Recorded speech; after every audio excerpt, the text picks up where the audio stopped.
지금 스테이블 코인이 엄청 활성화되고 있잖아요. 스테이블 코인이 2030년까지 2조 달러 시장이 될 거라는 예측이 있습니다. 그 규모가 어느 정도냐 하면은 지금부터 한 100배 정도 커지는 거예요. 스테이블 코인이 발행되면 발행될수록 양의 상관관계에서 비트코인의 가격이 올라갈 가능성이 굉장히 높잖아요. 그리고 또한 근본이제 때는 금을 갖고 있었던 것처럼 이게 디지털 시대에 그 기축통화로서 비트코인의 입장이 있는 것 같아요. 여기서 만약에 이제 금리 인하 횟수가 늘어난다고 하면 이제 더 폭발적이라고 보는 거고, 근데 금리 인하가 뭐 한 번이라 할지라도 이 지니어스법 같은 게 통과되면 이게 또 엄청난 이슈이기 때문에 충분히 또 상방을 바라볼 수 있고, 그래서 뭐 연말까지는 뭐 정말 보수적으로는 뭐 13만 달러, 조금 더 보면 15만 달러, 많게 보면 20만 달러까지도 볼 수 있지 않을까 싶습니다.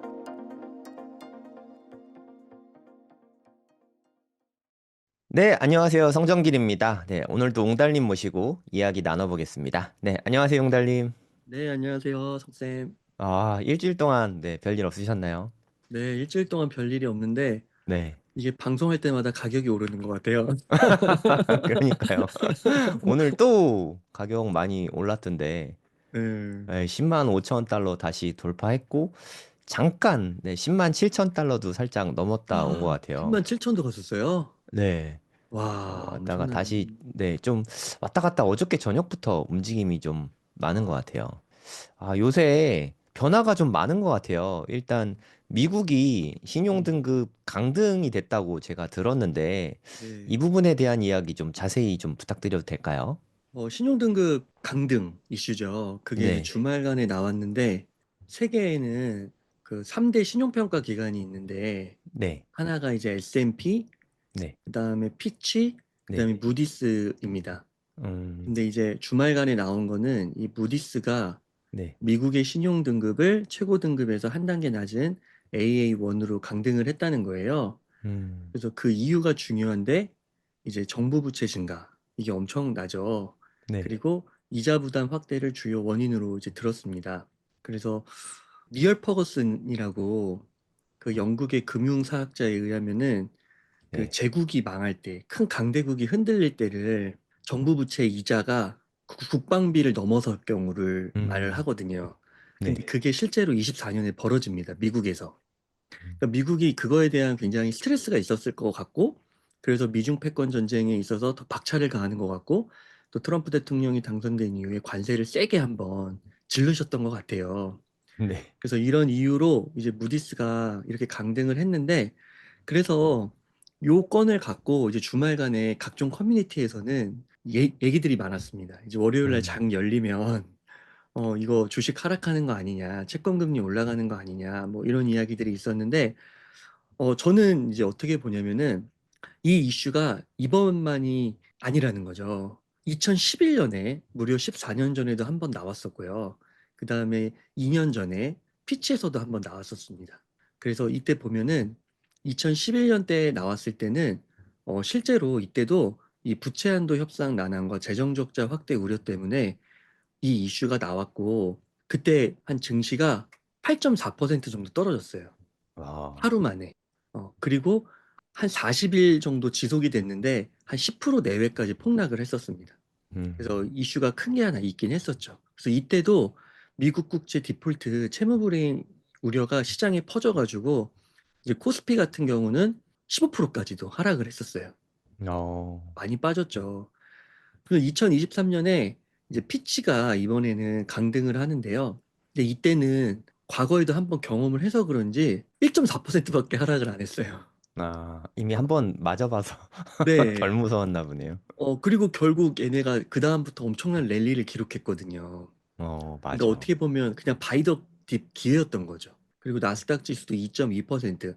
뭐 이 정도는 사실 요즘에 그냥 나오는 수치기 때문에 네, 뭐 상관이 없죠, 사실. 네, 그래서 과거에 2011년 때는 이렇게 많이 내려왔는데 2023년에는 이랬고, 그래서 2025년에 이제 이 일이 또 터졌는데 뭐 어떻게 될 것이냐. 네, 저는 개인적으로는 떨어진다 할지라도 뭐 한 며칠 이슈라고 봐요. 음, 뭐 일주일까지는 안 갈 것 같고 뭐 한 2, 3일 이슈이지 않을까 길어도. 그리고 하락도 그렇게 크지 않을 것 같고, 네. 나온다 해도 바이더 딥 기회다. 음, 지난주 월요일에 성쌤하고 이야기 나누면서 그 비트코인 관련해서도 조금 떨어지는 게 나오면 오히려 그게 더 바이 더 딥 기회다 이렇게 이야기를 했었고 네. 오늘 좀 좋은 이렇게 방송 전에 많은 상승을 했잖아요. 네. 그런 것처럼 이 무디스도 마찬가지 아닐까 그렇게 생각하고 있습니다. 그러니까 이젠 뭐 두 번 맞아봤는데 둘 다 음, 오히려 증시가 더 올라갔잖아요. 사실 2023년에도 엄청 많이 올랐고. 맞아요. 그래서 이 이슈만으로 폭락할 거라고 생각하는 건 좀 과한 면이 있다. 이렇게 보면 되겠네요. 네, 거기다가 심지어 하나 역사적 사례를 더 들여보면은 그 2008년, 9년 서브프라임 위기가 터졌을 때요. 네. 그때도 보면은 얘네들이 신용 등급을 갖고 이야기는 하지 않았는데 국가의 신용 등급. 네. 근데 그 파생 상품을 갖고 한번 또 장난을 쳤었죠. 음. 그래서 MBS라고 해가지고 그 부동산 모기지 상품을 서브프라임 모기지 상품을 갖고 쓰레기 같은 거를 막 섞고 A 몇 개 섞은 다음에 결국은 A라고 판매를 한 거예요. 네. 그래서 그 난리가 났었잖아요. 네. 그래서 되게 겉으로 보거나 이렇게 처음 보시는 분들은 세계 3대 신용평가사 막 이러면은 그 권위에 눌릴 수 있는 것 같아요. 네. 하지만 우리가 그 조직의 역사를, 히스토리를 공부하면은 사실 별거 아니고 신뢰의 문제는 그 사람이 밟아온 길이기 때문에 그런 면들을 고려했을 때도 크게 걱정할 필요는 없는 것 같습니다. 네. 빅시옷이라는 영화를 보면 신용평가사에서 그 안정성의 채권은 사실 리스크가 되게 중요한데 그 채권 회수 안 되면 다 날리는 거잖아요. 이때 이거 평가가 A 등급은 말이 안 된다. 정급 본드다라고 막 이야기를 하지만 들은 척도 안 하잖아요. 정말 여기에 실무자들은 약간 공무원 같은 느낌이었어요. 제가 영화를 봤을 때. 네. 그래서 이게 어떻게 보면 사실 순차적으로 하나씩 하나씩 강등을 한 거잖아요. 강등을 할 거면 차라리 2011년에 다 같이 강등하고 괜찮다 싶으면 다 같이 다시 올리고 하는 게 제가 봤을 땐 맞는 것 같은데 이게 14년 터울을 두고 하나씩 하나씩 하나씩 이렇게 강등하는 것도 좀 이상한 것 같아요. 제가 느끼기에는. 그래서 그 미국 트윗에는요, 네, 그런 얘기들도 있어요. 몇 번 방송에서 말씀드렸는데 이번에 V자 네, 반등이 나왔잖아요. 네, 네. 그래서 올라오면서 그 미국의 주요 금융기관들이 주식을 못 담은 거예요. 아, 생각보다. 네, 그래서 이런 이슈를 통해서 주가를 하락하고 개미들이 팔게 만든다는 거죠. 음, 근데 실제로 이 S&P나 피치나 무디스에 또 돈을 벌어야 되잖아요, 결국에는. 네, 근데 그 돈을 버는 구조가 골드만삭스나 모건 스탠리나 이런 등등의 월가의 대형 금융기관들에서 온다는 거죠. 음, 그래서 실제로 요 강등 전에도 미팅을 했다고 해요. 그 사람들하고요. 네, 그래서 이 백악관에서는 대놓고 비판을 했습니다. 음, 무디스의 미국의 국가신용 등급 강등을 갖고 이 정치적 의도가 의심이 된다고요. 그러니까 사적인 이익을 위해서 이런 등급 평가를 활용한다. 이런 측면을 이제 고발한 거거든요. 그래서 네, 이게 사실인지 아닌지는 뭐 한참 시간이 걸리겠죠. 밝힌다 해도요. 네. 그렇지만 시점이 좀 의심을 받을 만한 건 같다. 이런 음. 얘기들이 많이 나오더라고요. 네, 아까 보니까 저는 톰리 되게 유쾌한 아저씨라고 생각하거든요. 톰리 좀 좋아하는 음. 편인데, 아까 말씀하신 게 이거랑 관련이 있는 건가요? 맞아요. 맞습니다. 어제 그 소스모키님, 네, 그 미국 주식 되게 재밌게 이야기해 주시는 분인데, 소스모키님도 방송에서 언급하시더라고요. 톱니가 이제 먼저 이야기를 하는 게 뭐냐면, 지금 V자 반등 중이라서 그 월가의 많은 리포트들이 그동안 반등은 일시적이다. 음, 그리고 트럼프 관세의 악효과가 시간을 두고 나타날 것이다. 그래서 경기 침체가 올 것이다. 이런 논리가 굉장히 팽배해서 네, 많은 트레이더들이 진입을 조금 소극적으로 했다는 거예요. 그러니까 음, 즉 주식을 못 담았다는 거죠. 네, 근데 이제 그런 비관론자들이 이제 항복이 나올 거라는 겁니다. 왜냐하면 지금 S&P 500이 이제 전고점까지 한 3, 4%밖에 안 남았어요. 그니까요. 뭐 2만 포인트 좀 있으면 찍겠던데요? 네. 나스닥도? 네, 비트코인도 3%밖에 안 남았어요. 네, 그러니까 패닉이 오는 거죠. 그리고 이 다음 자료가 뭐였냐면 뱅크 오브 아메리카 BOA에서 네, 보고서가 나왔는데 실제로 트레이더들이 주식을 못 담은 거예요. 그게 음, 그래프로 나온 거예요.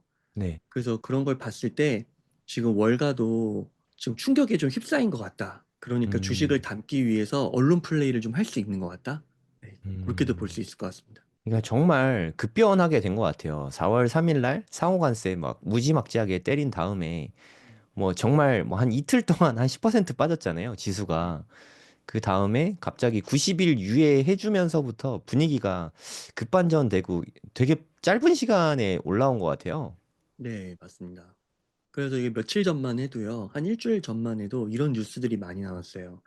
미국 증시 반등은 일시적이고 시장의 근본적 불안은 그대로 있고, 그래서 트럼프의 관세 완화는 희망에 불과하다. 음. 그러니까 요 월스트리트 저널하고 뉴욕 타임스하고 CNN 같은 전통의 금융기관들이 사실 트럼프 정부에 대해서 그렇게 긍정적인 편은 아닌 것 같아요. 음. 전반적으로 볼 때. 네. 그래서 이런 뉴스들을 이제 말하는 거는 뭐냐면 충분히 이제 정황이 의심이 되는 거죠. 첫 번째는 자신들이 못 담았기 때문에 떨어뜨리려고 하는 거 하나. 네. 그리고 두 번째는 이제 트럼프에 대한 불신도 있는 거고. 음. 그래서 그런 것에 대한 좀 지적들이 계속해서 이렇게 나오게 돼서 이제 무디스의 신용평가 강등까지도 나오는 게 아닌가 그렇게 볼 수 있을 것 같습니다. 제가 또 그런 얘기도 좀 들었거든요. 미국의 뭐 월스트리트 저널이나 뉴욕 타임즈 뭐 이런 데서 트럼프하고 사이가 별로 안 좋잖아요. 네. 그래서 우리가 접하는 언론들은 아무래도 그런 쪽에서 생산한 거를 재생산한 거를 우리가 또 뉴스를 많이 보니까 좀 편파적인 우리가 매체에만 좀 접하고 있다는 생각도 좀 들기는 하거든요. 그럼 웅달님은 이번 강등이 특별한 음. 이슈 없이 그냥 딱히 이렇게 경제가 나빠진 건 아닌데 그냥 됐다고 생각하시나요? 그러니까 제가 최근에 본 뉴스에서는 미국도 1분기 GDP 속보치긴 한데 마이너스 0.3%더라고요. 네. 그럼 미국 경제도 좀 안 좋아질 수 있는 시점이지 않을까 뭐 그런 생각도 좀 들긴 하거든요. 네, 저도 거기에 동의를 하고요. 어떻게 보냐면 저는 경제는 플러스와 마이너스 요소가 항상 있는 것 같아요. 네. 그런데 이제 마이너스 요소가 앞으로 유추가 되고 나올 것 같다 하더라도 만약에 플러스 이슈가 더 크게 나오면은 결국엔 이게 상쇄돼서 올라가는 거가 되는 거잖아요. 네. 그래서 제 생각에도 지금 어제도 트럼프 대통령이 그 월마트를 보고 가격표 올리는 거를 관세 탓을 하지 말라고 얘기를 하더라고요. 그러니까 음. 실제로 월마트의 물가도 올라가긴 올라가는 거예요. 네. 그러면 그런 것들이 영향을 미치면 미국 경제 소비자 지수가 뭐 떨어질 수도 있는 거고, 그래서 경제가 안 좋아질 수도 있고, 더 심각해지면 경기 침체도 갈 수 있는 거죠. 네. 그래서 고면을 보면은 당연히 그 논리가 맞는 것 같고, 그렇게 되면은 이제 쇼스로 가는 게 맞는 것 같아요. 하지만 그거를 해결하기 위해서도 지금 대책들이 많이 나오고 있거든요. 음. 예를 들면 정말 위기에 빠지면 금리 인하도 나올 수도 있다고 저는 생각합니다. 네. 그리고 저희가 이런 방송을 하는 게 좀 비트코인 우선 자산을 중심으로 이야기를 하는데 저는 많은 분들이 주목을 안 할 것 같고 그다음에 전통 미디어에서도 많이 주목을 안 하는 것 같은데 지니어스법이라고 또 있거든요. 오, 그게 뭔가요? 네, 그 지니어스법을 설명드릴 텐데 그 지니어스법의 골자를 우리가 공부를 하면은 지금 이렇게 미국 경제가 좀 악화로 갈 것 같은 예측을 또 뒤집을 수 있는 여지가 되게 많다고 생각해요. 그래서 이제 이렇게 플러스 마이너스를 하면은 결국 저는 이런 거죠. 그래서 그 내가 만약에 100 정도의 여유가 있다면은 지금 같은 포지션에서는 그래도 최소한 30% 이상은 담는 거죠. 근데 정말 위기가 가도 그렇다고 해서 하나도 담지 않는 게 아니라 정말 위기가 오면 그거를 줄여서 2, 30%는 그대로 담아라. 그러다가 만약에 우리의 예측대로 좋아지는 요소가 이제 플러스가 더 커지는 거예요. 네. 그렇게 되면은 좋은 거잖아요. 그래도 2, 30%를 담았으니까. 근데 너무 우려가 된다고 해서 그걸 하나도 안 담아. 0으로 해버려. 그러면은 음. 아까 뉴스 보여드린 것처럼 진짜 포모가 올 수도 있다. 그리고 지금 실제로 이 차트를 봤을 때 그런 우려가 있다면은 이 차트가 이렇게 안 나왔겠죠. 주식은 네. 선반영이라고 하는데 네. 뭐 정도 것이지 이렇게까지 회복을 하는 정도가 나올 수가 있을까? 음. 그러니까 지금 이 정도 수준에서도 제가 볼 때 이제 월가의 사람들도 이제 되게 공포스러운 거예요. 음. 너무 많이 올라왔거든. 뭐 한 이 정도 하면은 긴가민가 할 것 같아요. 한 반반일 것 같아요. 그래서 네. 이때는 이제 일시적이라고 막 얘기를 하는 거죠. 근데도 불구하고 이만큼이 더 올라왔단 말이에요. 한 13%더 네. 올랐단 말이에요. 지수가 그것도. 음. 그러면은 이거는 이미 현상도 보여주고 있는 거다라고 네. 볼 수 있지 않을까 생각하고 있습니다. 아까 그 긍정적인 요소 중에 음. 지니어스법 말씀하셨던 것 같은데 네. 상세히 좀 알려주세요. 이 지니어스법이라는 게 이제 천재법이라고 불리기도 해요. 어떻게 아, 이렇게 천재적인 발상으로 법을 만들 수 있을까 이렇게 말하기도 하거든요, 네. 미국에서는. 제가 이거 보고 천재인데 싶더라고요, 정말. 네. 이제 이게 뭐냐면 지금 스테이블 코인이 엄청 활성화되고 있잖아요. 근데 그 스테이블 코인이 2030년까지 2조 달러 시장이 될 거라는 예측이 있습니다. 그 규모가 어느 정도냐 하면은 지금부터 한 100배 정도 커지는 거예요. 이 스테이블 코인 시장이. 근데 아시겠지만 스테이블 코인을 발행하는 기본 회사들이 미국의 채권을 엄청나게 지금 사고 있거든요. 그래서 작년에는 테더가 미국 채권을 산 규모 3위였어요, 무려. 음. 엄청나죠. 근데 그게 100배가 늘어나는 거예요. 웬만한 국가보다 테더가 국채가 더 많잖아요, 미국채가. 그렇죠. 그러니까 엄청난 겁니다. 근데 이 스테이블 코인 법안을 이 지니어스법을 이제 트럼프 행정부에서 이걸 통과시키려고 했었는데 사실 지난 5월 8일에 한번 상정이 됐었어요. 근데 그때 이게 반대로 부결이 됐습니다. 그러니까 왜 그러냐면 이 지니어스법이 이 스테이블 코인을 법을 더 정교하게 만드는 거예요. 조금 더 구체적으로 말씀드리면은 이런 포인트가 있습니다. 그 명확한 규제의 틀을 제공하는데 그럼 어떤 거냐? 큰 틀이 이거예요. 스테이블 코인 발행자에 대해서 이제 라이선스를 주겠다는 거예요. 그러니까 지금은 그냥 민간에서 막 테더나 이런 것들이 막 그냥 한 거잖아요. 네. 근데 이제는 미국 내에서 적극적으로 할 거고 거기에 대해서 라이선스를 줄 거다. 마치 금융업을 할 때 국민은행, 뭐 신한은행 이런 것들도 정부에서 라이선스를 주잖아요. 그러니까 은행 그러- 허가 내주는 것처럼 그렇게 한다는 맞아요. 뜻이죠. 네, 그래서 그런 스테이블 코인 발행자들을 이제 라이선스를 주겠다는 거고, 두 번째는 이 스테이블 코인이 문제가 많았어요. 비슷한 문제들. 뭐냐면은, 스테이블 코인을 발행을 하는데, 이 발행을 하는 게 예를 들어, 뭐, 테더가 발행을 한다 하면 1테더라고 부르는데, 네. 그 1테더는 1달러랑 패깅이 돼 있는 거예요. 네. 그런데 문제는 뭐냐면, 그러면 그 테더 회사 내에 예를 들어서 1억만큼의 달러가 있으면 1억 달러 만치의 테더를 발행할 수 있는 건데, 그 테더 내부를 봤더니 1억 달러의 1억 달러가 없는 거죠. USD 달러가. 그러니까 예전에 미국이 금 태환제 있었잖아요. 맞아요. 35달러에 금을 이렇게 패깅 시켜 놨었잖아요. 네, 그거랑 비슷하게 생각하시면 될 것 같아요. 그러니까 맞아요. 스테이블 코인 발행하는데 코인만 발행하고 자산은 없을 수도 있는 위험성이 내재돼 있다는 말씀이시잖아요. 맞아요. 그래서 실제로 2010년도 중반쯤에 이 테더가 너무 의심스러운 거예요. 네. 그래서 실제로 감사를 막 하려고 했는데 처음에는 감사를 거부했어요. 그리고 그때 막 추측이 나왔던 게, 진짜 반밖에 안 갖고 있다. 음. 그러니까 그 테더를 발행한 게 막 2배가 되는 거죠. 네. 그래서 문제가 많았는데, 지금은 이 테더랑 그 상무부 루트닉이랑 우리가 지난번에 그 21 캐피털 이야기할 때 네. 그 루트닉하고 테더랑 소프트뱅크의 손정이랑 이렇게 회사를 만들어서 21 캐피털이라는 회사를 만드는데 네. 이 정도로 그 미국의 상무부 하워드 루트닉과 테더가 되게 밀접해요. 그리고 그 루트닉이 공개적으로 이야기도 했어요. 테더의 재정 상태는 굉장히 안전하다. 그러니까 1대1로 패깅이 돼 있다는 거예요. 심지어 110% 초과돼 있다라고 이야기를 했어요. 그래서 이렇게 100% 준비금을 보유하는 게 그동안 이제 이야기가 된 건데 이거를 이제 법안으로 아예 만들어 버리겠다는 거죠. 강제하겠다는 거죠. 그다음에 공시도 철저하게 회계 감사 받고 그다음에 공시자료 외부로 내라 이렇게 이야기를 하는 겁니다. 그러면 결국 이게 만들어지면 이 스테이블 코인이 지난번에도 말씀드렸지만 진짜 물장사거든요. 잘 되면. 네. 진짜 100명밖에 일을 안 하는데 막 17조를 벌어요. 그러니까 이거를 태도만 줄 수 없는 거죠. 네. 그러니까 경쟁시키는 거예요, 앞으로. 그리고 심지어 이 스테이블 코인 발행자에 대한 라이선스 취득자에 있어서 빅테크도 가능하다는 얘기가 지금 나오고 있습니다. 오. 아마존, 애플 이런 데들이요.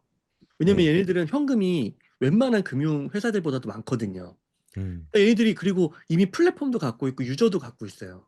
제가 깜짝 놀란 게 메타의 1일 사용자 수가 35억 명이래요. 우와. 어, MAU가, 어떻게 그렇게 되지? DAU가. 네. 엄청나잖아요. 네. 저도 진짜 깜짝 놀랐는데, 그러니까 그렇게 다 깔려 있는데, 거기서 예를 들어 컨텐츠 크리에이터들한테 돈을 준다 했을 때, 그냥 메타코인으로 줘버리면 끝나는 거예요. 네. 그냥 순식간에 잘 되겠죠. 그리고 유통량이 엄청나지겠죠. 그리고 화폐는 써야 그게 가치가 되는 거고, 결국에는 대중들이 써야 시장에서 인정을 받고 경제 활동에 도움이 되는 거잖아요. 활용이 되는 네. 거잖아요. 네. 순식간이라는 거죠. 그래서 음. 이때 사실 그 5월 8일에 이때 부결이 나왔던 이유 중에 하나가 그 상원 의원 몇 명 중에서 빅테크는 안 된다. 아. 이런 이야기가 나왔어요. 왜냐면 얘네는 산업도 하고 있는데 금융업까지 한다? 그럼 얘네들은 너무 완전 슈퍼 공룡이 되는 거예요. 외계인이 음, 되는 거죠. 네. 그래서 이거는 통제를 할 수가 없다. 음. 근데 그래서 요거를 막 수정한다는 얘기가 나왔는데 아직 어떻게 수정된지는 몰라요. 와, 이거 되게 흥미진진한데요. 그러니까 네, 만약에 이게 진짜 황금알을 낳는 사업이잖아요. 그러니까 예를 들어서 국채를 만약에 1억 달러어치 아니 뭐 1000억 달러씩 갖고 있다고 치면은 매년 50억 달러씩 이렇게 막 나오는 거잖아요. 네, 이게 진짜 이게 말도 안 되는 거거든요. 그냥 뭐 특별히 뭐 하는 거 없어도 그냥 발행을 계속 무한히 할 수 있거든요. 사실 수요만 있으면. 네, 아까 웅달님 말씀하셨지만 메타 같은 데서 모두에게 뭐 우리 유튜버니까 그냥 뭐 구글에서 만약에 만든다고 치고 거기에서 인플루언서한테 코인으로 뭐 G코인 해가지고 뭐 달러 패깅된 그런 코인을 준다고 하면 유튜버들 일단 다 쓸 거 아니에요. 네. 그럼 전 세계 유튜버 수만 해도 어마어마할 텐데 그리고 맞아요. 앞으로 뭐 구글 프리미엄 결제도 이제 G코인으로 하고 하면은 그냥 음, 새로운 화폐가 진짜 만들어지는 수준이 될 것 같거든요. 그 맞습니다. 파급력이 진짜 어마어마할 것 같은데 네. 그럼 뭐 우리 메타나 구글 주식을 사야 되는 건가요? 어떻게 대응해야 되는 거죠? 그러니까 맞습니다. 그렇게 되니까 기본적으로는 이제 구글이나 메타 이런 쪽은 저도 이제 더 공부를 좀 해봐야 되는데 네, 이제 우리가 뭔가 자산을 투자할 때는 미래 성장성을 또 봐야 되고 또 하나는 시간도 봐야 되고 또 네, 하나는 확실성도 봐야 되잖아요. 네. 저는 그런 측면에서는 진짜 비트코인이 가장 안전하다. 음, 왜냐면 그런 스테이블 코인이 발행되면 발행될수록 그 양의 상관관계에서 비트코인의 가격이 올라갈 가능성이 굉장히 높잖아요. 그리고 또한 근본이제 때는 금을 갖고 있었던 것처럼 이게 디지털 시대에 그 기축통화로서 비트코인의 입장이 있는 것 같아요. 네, 그러니까 어떤 문제냐면은 지금 그 피아트 머니라고 하죠. 신용화폐 체제 내에서 문제가 뭐였냐면은 금과 그 예를 들면 달러가 있었는데 이걸 너무 찍어내다 보니까 금의 가치는 계속 올라가고 상대적으로 이 네, 피아트 머니는 떨어지는 거잖아요. 네, 그럼 네, 요게 그대로 그냥 디지털 시장에 왔다고 생각하면 만약에 비트코인 같은 게 없으면 그냥 스테이블 코인이 또 무한하게 발행이 되면서 또 언젠가는 또 이런 문제가 나타날 수 있다는 거죠. 오프라인에서의 문제. 네. 그러면 그 금과 같은 뭔가 역할을 해주는 게 있어야 될 것 같은데 그게 뭐 근본이제로 이렇게 제도로 묶든 말든 말이죠. 그러니까 그게 바로 이제 비트코인 된다는 거예요, 저는. 그러니까 한편으로 스테이블 코인이 달러 스테이블 코인이 아까 100배 정도 시장이 커질 거라고 말씀하셨는데 저도 음, 충분히 가능성이 되게 높다고 생각을 하거든요. 근데 네, 만약에 스테이블 코인 시장이 100배가 됐다. 반대로 얘기하면 달러를 마구마구 찍어냈다는 뜻도 되거든요. 그렇죠. 이 지니어스법에서 가장 핵심이 물론 승인 내주는 것도 있긴 한데 자산을 그냥 이것저것 지금은 다른 것들도 막 인정을 해주고 있거든요. 근데 이제는 미국 국채로만 한 100%를 자산을 꼭 갖고 있어야 된다. 이렇게 맞아요. 한정하는 것 같거든요. 그럼 네, 미국 국채 발행량이 뭐 지금에 비해서 뭐 한 10배, 20배 이렇게 늘어날 수도 있다는 뜻이거든요. 맞아요. 네, 그러면 달러 인덱스가 떨어지겠죠. 달러를 음, 진짜 무지막지하게 찍어낸다는 뜻이거든요.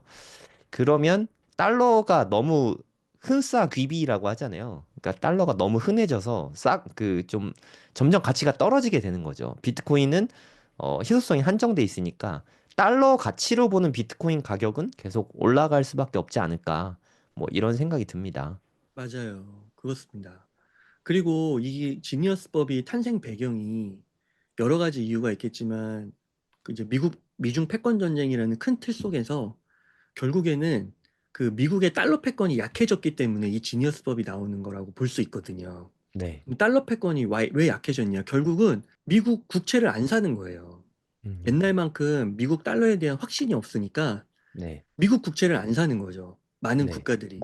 그래서 실제로 이번에 관세 때문에 하락이 나왔을 때 중국뿐만 아니라 일본도 미국 국채를 팝니다. 그래서 중국 같은 경우는 많이 팔았고 지금 이제는 영국 다음으로 3위까지 이렇게 음, 밀렸어요. 그러니까 안 산다는 거예요. 네네. 그리고 그러면 얘네들이 뭐 사냐? 뭐 금이나 다른 화폐를 사고 다른 자산을 사는 거예요. 네. 그러니까 이렇게 봤을 때 미국 채권에 대한 위기가 지금 오고 있잖아요. 근데 아까도 보면은 민간에서부터 시작된 그 스테이블 코인 회사들의 미국 국채 수요가 엄청나기 때문에 네. 이 중국을 대체할 수 있다는 거죠. 그리고 음. 진짜 한 국가 단위, 엄청난 큰 국가 단위급으로 이게 계속 나타나고 만약 100배가 되면 그만큼 미국 국채를 산다는 거잖아요. 네. 그러면 그 달러 패권의 시대가 이어질 수밖에 없는 겁니다. 몇 년, 몇십 음. 년을. 그러니까 미국은 이 지니어스법을 엄청나게 보는 거, 크게 보는 거고, 그래서 초당적으로 지금 노력을 하고 있다. 그래서 민주당 쪽에서도 트럼프를 되게 싫어하는 상원 의원들이 있는데, 여기에 이 지니어스법만은 통과시켜야 된다고 찬성하는 분들도 많더라고요.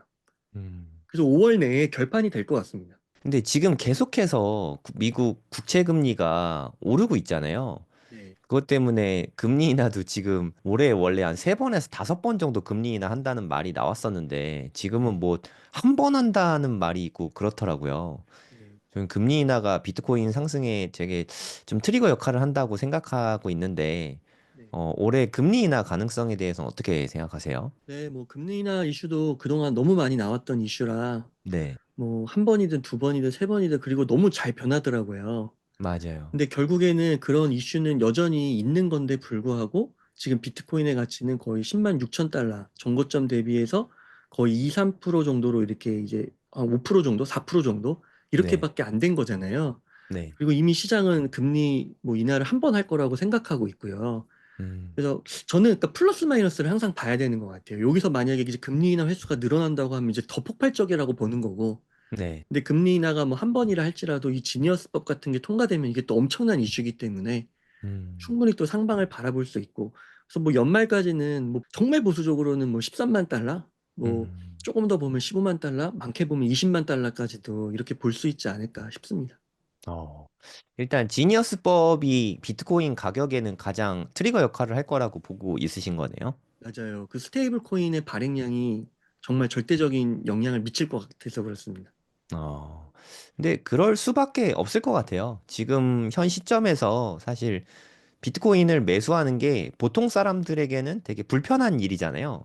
ETF를 통해서 하는 것도 어느 정도 좀 수수료가 들고, 암호화폐 거래소로 만드는 것도 좀 어느 정도 불편하고 한데, 플랫폼들이 이제 앞으로 더 확산될 거라고 생각하거든요. 네. 이렇게 스테이블 코인이 뭐 100배 크기로 시장이 커지면 아까 뭐 우리가 여담삼아 이야기했지만 메타나 구글에서 본인 코인들 발행하면 지갑도 편하게 쓸 수 있게 해줄 거거든요. 그러니까 텔레그램은 이미 그 서비스를 하고 있잖아요. 그러면 비트코인을 매수하고 좀 다루는 그게 문턱이 좀 많이 낮아질 것 같다는 생각이 좀 듭니다. 네, 엄청 낮아질 것 같아요. 네. 그래서 여- 우리나라가 지금 좀 느려가지고 그게 와닿지 않을 뿐이지, 네. 미국에서는요, 신용카드를 쓰면 그 적립금이 쌓이잖아요. 근데 네. 그 적립금을 비트코인으로 줘요. 이야, 그런 대박이네. 것들이 이미 출시가 많이 됐어요. 어, 되게 다양해지고 있어요. 그래서 우리나라가 여기에 대해서 좀 빠르게 대응을 해야 되는데, 그러니까 좀 네, 나쁘게 말하면요. 네, 이게 진짜 정말 좀 저는 사실 이 보면은 KDI 보고서 이제 보면 음, 우리나라 성장률이 이제 1.6에서 0.8까지로도 내려가는 거예요. 네, 이게 불과 3개월 만에 이런 전망치가 바뀌거든요. 네, 그러니까 우리나라 경제가 지금 안 좋습니다. 그리고 음, 지금 그대로 돼가고 있어요. 그 지정학자들이 말하는 게 자유무역주의에서 보호무역으로 바뀌면서 가장 큰 그 영향을 받는 거, 악영향을 받는 게 대한민국이라고 이야기를 많이 했거든요. 그 네, 그룹에 속해 있는 게. 근데 이게 실제적으로 벌어진다는 겁니다. 그래서 음, 지금 이 관세 유예를 지금 때렸는데 이거 관세 유예 종료되면은 이거 0.8도 안 나올 거란 얘기도 있어요. 네, 그러니까 진짜 안 좋거든요. 근데 여기에다가 미국이 스테이블 코인으로 지금 막 몰아치고 있는 거예요. 네, 근데 실제로 지금 어떤 뉴스들이 나오고 있냐면요. 이 필리핀 도우미, 이 도우미라고 이제 뉴스에 나온 그대로 제가 옮긴 겁니다. 이분들이 지금 강남에서 일을 하고 계신데 월급을 테더로 달라는 거예요. 원화가 마음에 안 들어서 그런 건가요? 이런 것도 있어요. 맞아요. 첫 번째, 원화가 우선 달러랑 비교했을 때는 원화가 안 좋죠. 그리고 두 번째는 이분들 중에 계좌가 없는 분들이 있는 거예요. 아, 계좌 개설이 힘들어. 막 국민은행이나 신한은행을 뚫어야 되잖아요. 네, 근데 얘네들은 그냥 이 앱 깔고 하면 끝인 거예요. 음, 거래소 웬만한 거 해가지고 연결하면 땡인 거예요. 네, 그 다음에 문제가 수수료가 환전 수수료, 송금 수수료 합쳐서 적게는 5%, 많게는 10%를 뗀대요. 네, 그러면 200만 원을 받으면 20만 원을 내는 거예요. 음, 그리고 전송 속도도 3일에서 일주일이 걸린다는 거예요. 네, 근데 얘는 5분이면 되는 거죠. 5분이 음, 뭐야? 1분이어도 돼. 1분 정도밖에 안 걸리는 거예요. 네, 근데 이게 문제가 뭐냐면 이런 사람들이 점점 많아진다는 거예요. 네, 이 필리핀 도우미 사례도 하나 있었고 또 무슨 사례가 있었냐면은 지방에 그 중소기업 공장들이 있잖아요. 네, 진짜 일할 사람이 없는 거예요. 음, 그래가지고 이 외국인 노동자들이 점점 협상력에 있어서 갑으로 가는 거예요. 그러니까 이 사람들이 이제 월급을 스테이블 코인으로 달라고 하는데 사장이 그걸 거부하면 아예 일을 안 해버리는 거예요. 왜냐면 지방에 일자리는 많은 거야. 찾는 수요는 많은 거야. 근데 네, 한국 사람들은 일을 안 해. 외국인들은 일을 해. 그러니까 음, 좀 조건이 안 맞으면 이직을 해버리는 거예요. 그래서 이게 이렇게 되면은 무서운 게 뭐냐면은 이게 결국에는 우리나라가 월급을 주려고 할 때 외국인 노동자들이 많으면은 결국에는 이제 원화를 팔아서 달러로 사서 그걸 준다는 거거든요. 네, 근데 그 외국인 노동자들이 많다면 달러를 많이 산다는 거게 되는 거고 결국에는 달러의 가치는 올라가고 원화의 가치는 내려가고 그 다음에 자본이 유출되는 데 있어서 이게 그 트래킹이 안 되는 거죠. 그러니까 이게 문제가 생겨버리면 이 규모가 늘어나면 이 환율이 정말 하루에 1% 2%가 왔다 갔다 할 수 있을 정도가 될 수도 있대요. 맞아요, 네. 그러면은 이게 근데 중요한 게 트래킹이 안 되니까 통제가 안 되는 거예요. 저는 지금 현재 지방에 살고 있잖아요. 네, 지방에서 농사 많이 짓잖아요. 저 네. 지금 시골 살고 있어갖고 농사 주변에 다 이렇게 막 농촌인데 농촌에 우리가 생각하기엔 할머니 할아버지들도 물론 있으시긴 한데 힘든 일이고 하다 보니까 외국 사람들이 진짜 엄청 많아요. 아, 뭐 동남아 계열의 그런 외국 분들이 되게 많으시거든요. 음, 제가 듣기로 웬만한 좀 위험한 공장들 있잖아요.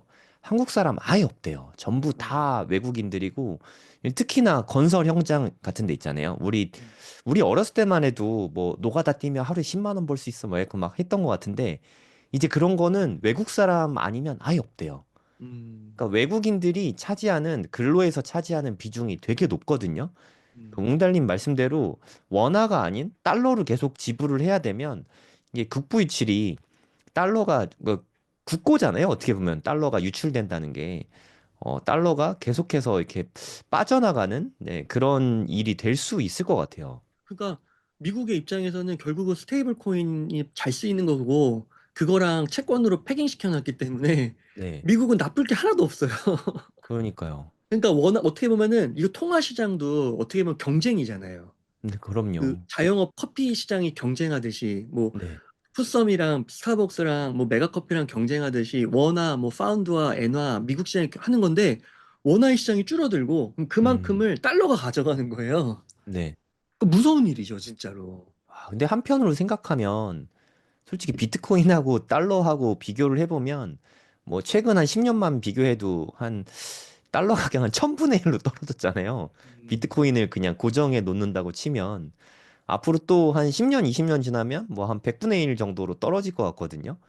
그런 걸 생각하면 원화보다 달러가 더 좋을 수 있겠지만 달러보다 비트코인이 월등히 좋으니까 스테이블 코인이 늘어나면 늘어날수록 비트코인 가격은 웅달님 말씀하신 대로 올라갈 수밖에 없는 것 같습니다. 그래서 마이클 세일러 같은 사람들이 앞으로 20년 내에 네, 비트코인 100배 될 거다라고 얘기를 하는데 네, 그런 말들이 그냥 막 던지는 게 아니라 음, 100배 될지는 모르죠. 그거는 모르는데 많이 오른다는 거죠. 지금의 가격에 비해서는. 네, 그러니까 이런 구조를 보면은 비트코인은 결국 많이 오를 수밖에 없기 때문에 네. 우리가 확실한 거, 그리고 시간, 그런 거, 가격, 이런 것들을 고려해야 됐을 때 저는 비트코인을 지금이라도 많은 분들이 소액이라도 담아야 이런 미래의 리스크를 해지할 수 있지 않을까. 거대한 흐름 속에서 우리 소시민의 이런 미시적 개인의 삶이 그나마 안녕할 수 있지 않을까라는 음. 생각이 드는 겁니다. 그래도 지금은 한 150만 원 정도 쓰면 0.01개 비트코인을 살 수 있잖아요. 네. 0.01개가 1억이 되는 날이 저는 뭐 한 20년 정도 지나면 올 것 같거든요. 정말로. 네. 혹시 모르니까 네, 150만 원 그냥 좀 오래 묻어 놓는다 생각하고 한번 투자를 시작해 보시는 것도 좋을 것 같습니다. 스테이블 코인 이야기를 되게 많이 했었잖아요. 네. 스테이블 코인이 늘어나면 늘어날수록 비트코인이 수혜를 받을 것 같다는 생각이 좀 많이 들었는데 그럼 반대로 비트코인이 많이 오를수록 수혜를 받는 기업은 뭐가 있을까요? 아, 뭐 대표적으로 뭐 스트레티지죠. 네, 네. MSTR. 네. 압도적이죠, 웅달님이, 압도적. 네, 웅달님이 엄청 좋아하시는 기업이잖아요. 맞아요. 웅달님은 스트레티지 왜 그렇게 좋아하시는 거예요? 뭐 비트코인이 잘 될 거라고 생각을 했을 때 네. 너무 압도적이잖아요. 그냥 보유량이 그냥 압도적이라서 네. 무조건 잘 될 수밖에 없지 않을까. 지금 현재 스트레티지가 보유량이 몇 개 있죠? 지금 56만 8,840개. 이야. 네. 그냥 압도적이죠, 그냥. 아마 지금도 사고 있는 것 같은데 어저께 또 트윗 네. 올렸더라고요. 세일러온께서. 네, 그거 올리면 항상 매수하시잖아요. 네, 100만 개 가시겠죠, 이제. 네. 와, 100만 개. 100만 개 언제쯤 달성할 수 있을까요? 한 1, 2년 내로 지금 목표 잡고 있는 것 같아요. 자금 조달에 아, 따라 좀 그래요? 다르겠지만 엄청 어, 빠르게 하실 것 같은데요. 야, 100만 개. 100만 개를 모으는 게 스트레티지라는 기업이 비트코인 100만 개를 모았다. 이거는 어떤 의미가 있을까요? 2,100만 개 중에서 이제 100만 개를 갖고 있으니까요. 네, 뭐 그냥 숫자로 보면은 그냥 압도적인 거고 뭐 어떻게 비유를 하면 좋을지 모르겠지만은 예를 들어서 그런 거 금본위제 때 네, 금을 보유한 양을 따졌을 때 뭐 미국이나 뭐 이런 데가 뭐 몇십 프로씩 갖고 있다고 하지만 우리나라도 아마요 금 전체 보유량의 1, 2%를 안 갖고 있을 거예요. 그쵸. 예, 그러니까 근데 이걸 한 기업이 해냈다는 거죠. 음. 그러니까 엄청난 의미가 있는 게 아닐까 싶습니다. 그럼 만약에 웅달님이 저번에 그 나중에 시간이 지나면 비트코인 시총이 금 시총을 넘어설 거다 이런 말씀을 네, 하셨잖아요. 아마 네, 한 10년 정도 지나면 넘어설 거라고 본다 이런 네, 말씀을 하셨던 것 같은데 네, 그렇게 되면은 스트레티지 현재 한 400불 정도 되는 것 같거든요. 주가가. 네. 그때쯤은 주가가 얼마쯤 돼 있을까요? 와, 그게 네, 이렇게 한번 생각해 볼 수 있을 것 같습니다. 이게 보면 네, 지금 비트코인의 순 자산 가치, 음, 그러니까 마이크로 스트레이티지가 비트코인을 지금 산 가치가 한 83조 정도 되거든요. 네, 여기서 왔다 갔다 합니다. 그럼 네, 요거를 그냥 조금 계산하기 쉽게 그냥 100조라고 해볼게요. 네, 근데 지금 가격에서 만약에 마이클 세일러의 예측대로 20년에 만약에 한 그 160억 정도가 된다고 하면 그게 네, 스탠다드 시나리오거든요. 연봉이 29%씩 성장해서 20년 동안 지속됐을 때 160억 정도가 나와요. 180억 정도가 나와요. 그렇게 계산을 하면 지금 비트코인 가격이 하나가 1억 5천 정도 된다고 했을 때 더 크긴 하지만 그냥 약 10배로 잡겠습니다. 네, 그러면은 10배가 아니라 100배가 되는 거죠. 네. 그러면 이게 83조가 지금 그냥 현 위치에서 8,300조가 된다는 거거든요. 프리미엄 없이. 프리미엄 없이. 네. 근데 8,300조라는 게 얼마나 대단하냐면 지금 빅테크 기업들의 시총이 3천조예요. 네. 3, 4천조. 그렇게 되면 1등을 할 수 있어요. 네. 한 MS나 뭐 그런 게 한 3,200조 정도 되는 것 같아요. 아, 그러니까 네. 3.2 트릴리언 달러. 그러니까 한 4천조 그 네, 내외로 이렇게 네. 왔다 네, 갔다 맞습니다. 하잖아요. 네. 3천, 4천조. 그러니까 그러니까 얘는 애플하고 MS 합친 정도 크기네요. 예. 그러니까 그 정도가 되는 거거든요. 네. 근데 그것도 순수하게 그냥 납으로 순자산 가치로 계산한 거라서 멀티플도 안 들어가 있는 거예요. 그리고 얘가 이것만 사는 게 아니라 앞으로 개수를 더 늘리겠죠. 네. 그리고 또 이걸 이용해서 금융업을 할 수도 있어요. 음. 진짜 비트코인을 갖고 그러니까 근본이제처럼 화폐를 발행했듯이 비트코인을 기초자산으로 해서 뭔가를 만들어낼 수도 있단 말이죠. 그거 어떻게 될지는 저도 상상을 못 하겠어요. 네. 그러면 미국 금융기업들에도 멀티플을 몇 배씩 주잖아요. 네. 그럼 얘네도 몇 배씩 받을 거거든요. 그리고 심지어 지금 이미 2배를 받고 있잖아요. 그 나부 가치로 스트레이티지 주가가요. 네. 2점 몇 배 정도 받고 있는데 그러니까 상상하기가 힘들지만 지금 아마 그 마이크로 스트레이티지가 그 S&P 500 중에서 한 순위가 한 80위, 90위 정도 될 거예요. 네. 근데 진짜 나중에 1등을 할 수 있다. 5위 안에 들 수 있다. 이게 꿈이 아니라는 거죠. 음. 저는 뭐 그렇게까지 낙관적으로 좀 보고 있습니다. 스트레티지가 전 세계 기업 시총 1위 할 수도 있을까요? 저는 가능할 수 있을 것 같아요. 어. 네. 비트코인을 계속 이렇게 모으기 시작하고 네. 비트코인이 100배가 되면은 못할 이유가 없는 것 같습니다. 그러면 마이클 세일러가 그때까지 뭐 몸 건강히 잘 살아 있고 네. 주식 뭐 처분하거나 하지 않으면 전 세계 네. 최고 부자가 될 수 있을까요? 뭐 일론 네. 머스크 훨씬 넘어서고 막. 그럴 수도 있을 것 같아요. 맞아요. 그래서 그 네. 많이들 이제 마이클 세일러 빠들은 소위 네. 빠들은 뭐라고 네. 얘기하냐면 20세기에는 워런 버핏이 음. 있었고 네. 21세기에는 마이클 세일러가 있었다. 어. 둘 다 금융이잖아요. 네. 버핏이 무슨 사업가로서 활동을 하는 게 아니고 투자자로서 활동을 하잖아요. 네. 아, 그리고 그럴 수도 있겠네요. 이게 마이크로소프트랑 뭐 아마존이나 이런 데들이, 애플 이런 데들이 20년 동안 또 크겠죠, 회사가. 네. 그러니까 뭐 시총이 더 커질 수도 있을 것 같네요. 음. 그래도 보면은 워런 버핏이 뭐 미국 부자 중에 뭐 10대 부자, 20대 부자 안에 들어가고, 네. 버크셔 해서웨이도 막 10대, 20대 뭐 그 종류는 항상 들어가잖아요. 네. 그러니까 지금보다는 훨씬 높은 위치에 마이크로 스트레이티지가 올라 있을 것이다라고는 생각해 볼 수 있을 것 같아요. 아, 그러면 한 탑 10 정도는 기대해 볼 수 있겠네요. 저는 가능할 수 있을 것 같습니다. 네. 이게 저는 마이클 세일러를 정말 대단하신 분이라고 생각하는 게 그분 진짜 돈 많으신 분이잖아요. 네. 뭐 이재용 뭐 이런 분보다 더 돈 많으신 분인데 정말 열심히 비트코인에 대해서 설파하고 여기저기 강연 다니고 전 그게 정말 대단한 것 같아요. 네. 그러니까 자기 요트에서 이번에 무슨 파티도 하셨잖아요. 그죠? 네, 맞아요. 그리고 비투시아 님도 인터뷰를 하셨을 정도로 정말 스스럼 없이 웬만한 인터뷰 정말 다 나가주거든요. 네. 비트코인에 대해서 진짜 홍보 대사라고 여겨도 될 만큼 본인이 이렇게 적극적으로 활동을 한다는 게 비트코인으로서 정말 감사한 마음이 좀 많이 드는 것 같아요. 그러니까 세일러가 결과로 증명을 더 해야겠지만 네, 진짜 금융 천재라고 불리는 것처럼 워런 버핏도 천재잖아요. 네, 금융 천재라고 불리잖아요. 이게 보면 그 외국의 자료들을 이렇게 보면, 그러니까 세일러가 공공연하게 딱 그렇게 얘기하진 않았지만 자료들을 이렇게 추적하면은 세일러가 그 일론 머스크도 만나서 온라인상에서 만나서 이야기도 하고요. 각종 그 빅테크의 CEO들한테 비트코인을 담으라고 옛날부터 얘기를 많이 했더라고요. 음, 그러니까 이렇게 스트레이티지가 자체적으로 비트코인을 사기 전부터요.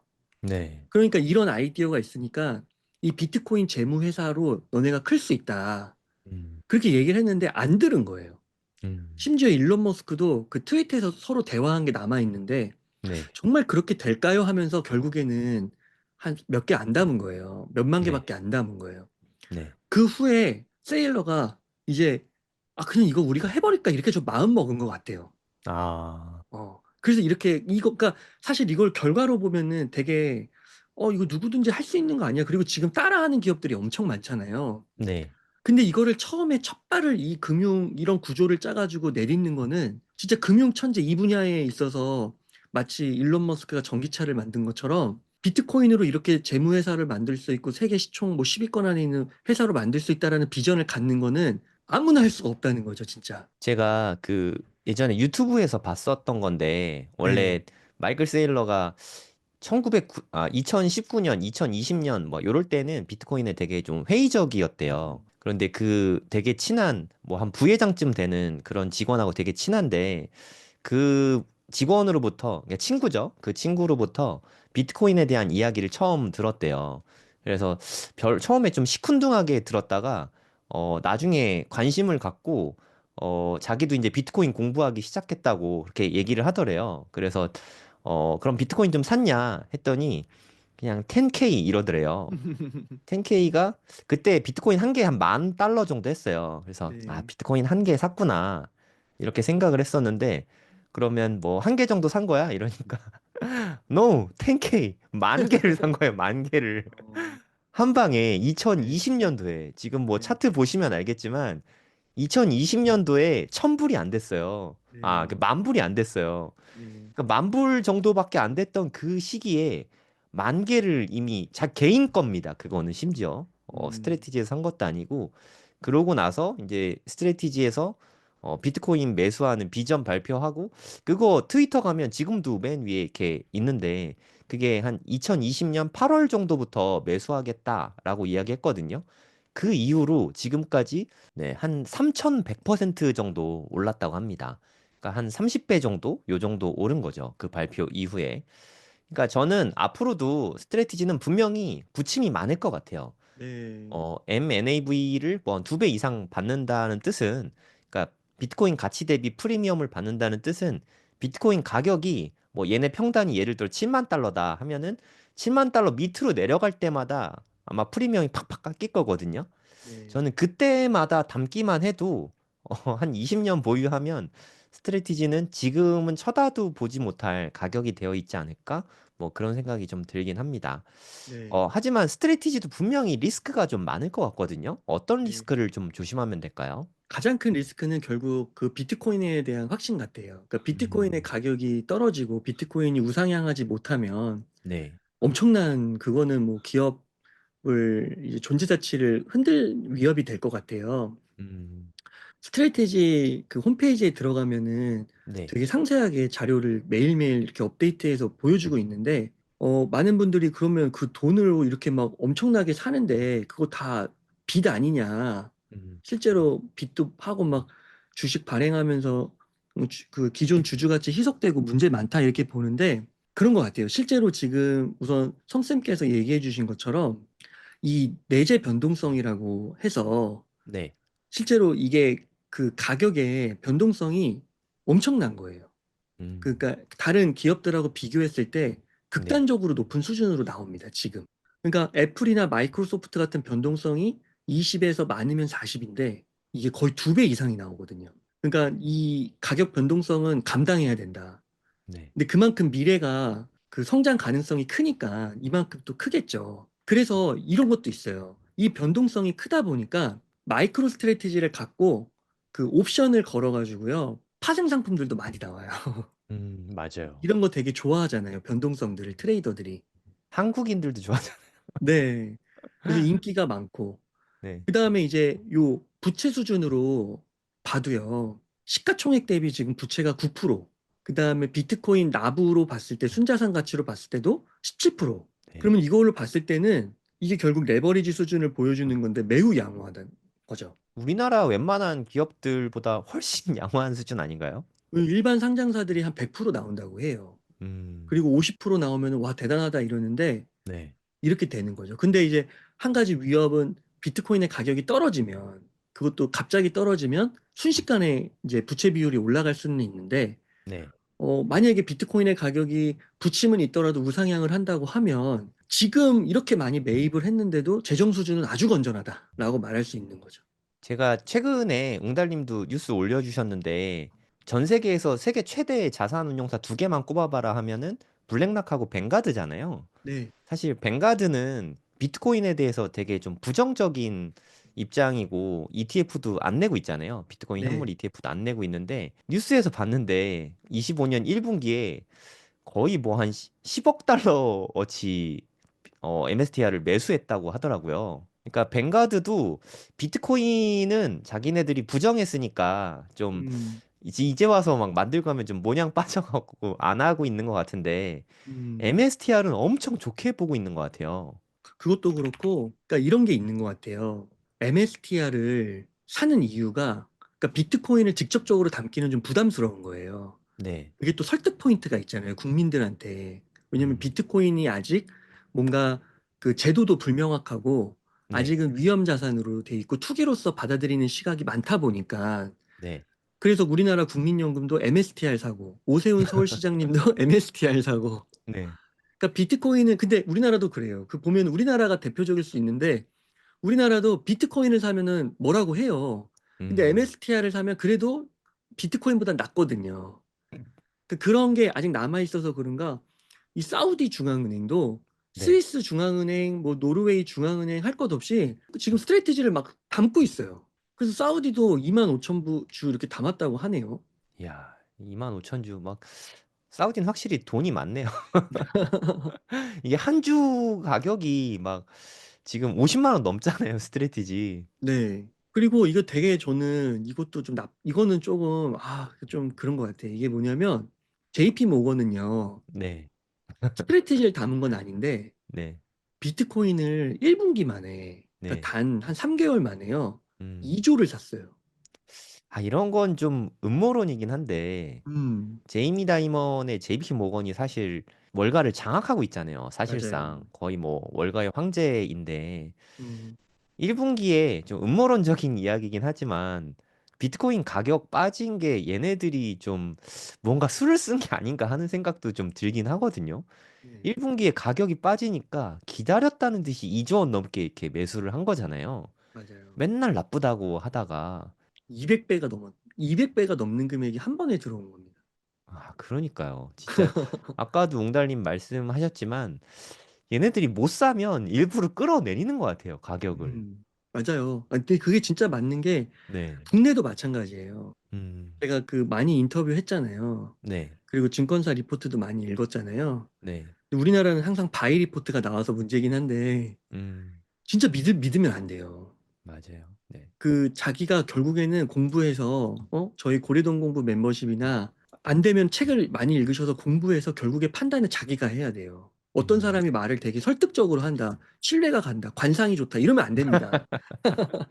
아니 심지어 우리말도 믿으면 안 돼요. 예 본인이 맞아요. 공부해서 투자를 해야지. 맞습니다.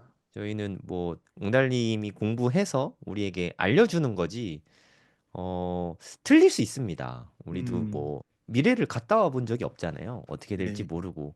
하지만 뭐 고래동 본부에 있으시면 가격이 정말 많이 변하잖아요. 특히 막 스트래티지 뭐 이런 가격 엄청 변하잖아요. 근데 네. 이럴 때 가격이 빠질 때 우리가 먼저 사니까 네, 조금 아, 저 사람은 사고 있으니까 그래도 문제는 없나 보다. 뭐 이런 마음의 위안, 네, 멘탈 그렇죠. 관리 이런 데 확실히 좀 도움이 많이 되는 것 같아요. 그리고 저도 저희 고래동 공부 멤버십 방이 커뮤니티 방이 있잖아요. 네. 근데 저는 되게 요즘에 좋게 보는 게 옛날에는 지사대가 되게 많았어요. 지금 맞아요. 사도 되나요? 하고. 맞아요. 네, 앞으로 어디까지 더 떨어질까요? 네. 하락장이었으니까요. 네. 불안해하시고. 근데 네. 요즘에는 그 빈도수가 많이 준 것 같아요. 맞아요. 네. 그러면서 그런 질문을 간혹가다 나오시면 이제 처음 네. 이제 오시는 분들이 하시는 거죠. 그러면 네. 이런 질문을 안 하시면 좋겠다고. 그리고 좀 또 친절하게 고래동 공부 음, 회원분들이 다 알려주시는 것 같아요. 그냥 본인 그러기도 자산 하시고요. 계획에 맞춰서 이렇게 하시면 된다. 뭐 이런 식으로 또 알려주시더라고요. 초보자 특징 두 가지잖아요. 떨어지면 어디까지 빠질까요? 음, 올라가면 지금 사도 되나요? 항상 그게 제일 궁금하긴 한 것 같습니다. 그래도 우리가 답을 드리진 않지만 우리의 고민하는 거를 같은 고민하니까 항상 알려준다는 거, 그 부분이 좀 중요한 것 같아요. 그러니까 스트래티지는 변동성이 큰 거 외에는 단점이 제가 봤을 땐 별로 없는 것 같아요. 재무 구조 탄탄하고 비트코인 오르면 가장 수혜받고 여러모로 다 좋은데 단점은 그 변동성을 견뎌야 되니까 그게 사실 진짜 어렵잖아요. 맞아요. 분할 매수로 접근하거나 아니면 진짜 공부를 많이 해서 빠질 때 더 살 수 있을 만큼 공부가 돼 있으면 투자해도 괜찮은 기업이라고 생각합니다.